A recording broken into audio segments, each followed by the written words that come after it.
here we are asking Allah for cure, but there's a better way of asking. I said, oh Allah, grant me cure. But the better way is, oh owner of cure, grant me cure. Ya Shafi, Allahumma shfi anta shafi. Oh Allah, grant cure. You are the curer. You are the owner of cure. That's a better way. Why? Because I'm acknowledging that Allah is the owner. He is the one. Oh Allah, Ar-Razzaq. Oh Allah, the owner of sustenance, grant me sustenance. It's a better way of supplicating. So I'm just trying to show you that there's a way of doing things, but there's a better way. This is not wrong, but this is better. Learn the names, attributes of Allah, the qualities. What is it you're asking Allah? I'm asking Him forgiveness. Oh, owner of forgiveness, grant me forgiveness.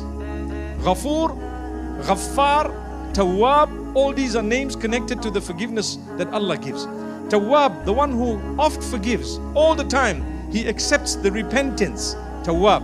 Ghaffar, one who forgives often, time and again, over and over again. Ghaffar. So the names and qualities of Allah are very, very important. When you want to ask for cure, you speak about Ash-Shafi, the curer. Okay? That's amazing.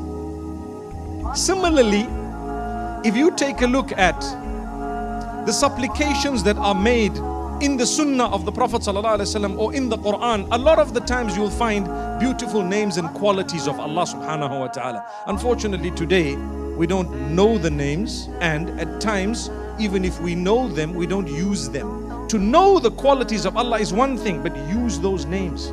Use them. Oh Allah, you are most forgiving, forgive me. Oh Allah, this is who you are, this is what you've promised, or these are your qualities. You are the strongest, grant me strength. Oh Allah, you are the protector, protect me. You are the giver, give me, and so on.